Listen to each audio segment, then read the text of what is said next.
Hi, it's Andrew Bell here, and it's great to be with you once again.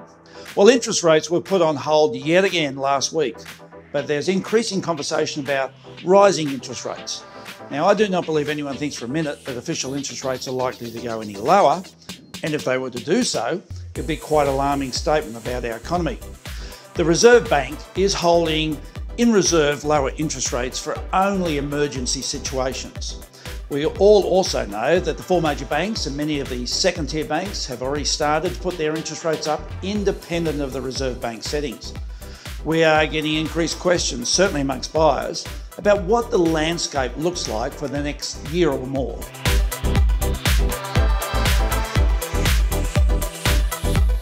Interest rates are fundamentally a lever to either stimulate or slow down an economy. We're at record lows at the moment because of the consequences of the global financial crisis, and that's had significant effects right around the world.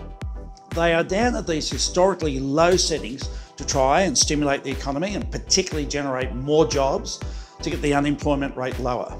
They've been designed to get us out and spend money and pump the economy.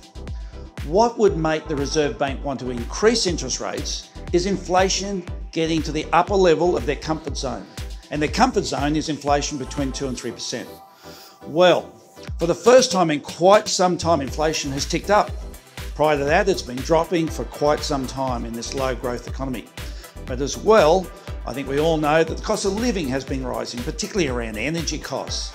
And also because household costs, including the interest paid on increasing borrowings, have been getting higher. A real concerning feature in the economy at the moment is that inflation is actually outpacing wages growth, and this could lead to some big issues. It will certainly restrict the Reserve Bank from putting up interest rates, but I think the government will be looking to see how they can stimulate some wages growth, which in turn leads to higher inflation. We saw some of that in the budget just earlier this week. The Reserve Bank will also be watching housing activity closely. They do not want to see a housing bubble that's starting to become very evident in many parts of Sydney and Melbourne, but very little signs of it elsewhere in the country. So it's a bit of a juggling act on that front. They also have an eye on the international scene. As the US raise their interest rates, there will be a shift of money out of countries like Australia to capitalise on high interest rates in the US. And so we're likely to see the Australian dollar fall, and that will feed through to inflation.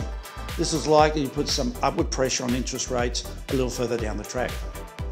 Now, it's quite an interesting mix for the Reserve Bank to be watching. Everything from unemployment rates, wages growth, national economic growth, house price growth, US interest rates, and the headline inflation figures.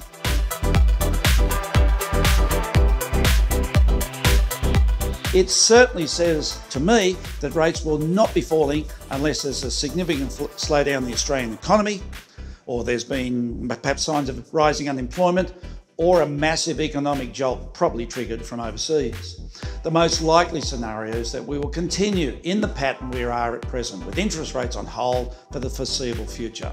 But as the Reserve Bank watches all of those features that I mentioned above, we can expect the official rate to rise somewhere and perhaps later this year. With a pretty positive report on our economy by the International Monetary Fund and some evidence of our economy really starting to pick up, as was highlighted in the budget, it's more than likely we'll start to see those rises in interest rates. And again, I say later this year. Once again, for those looking to buy real estate, interest rates play such a significant factor. If you're borrowing money, there's never been a better time than right now. Making a move to lock in great interest rates will give you benefits for many years to come, and this opportunity should not be missed.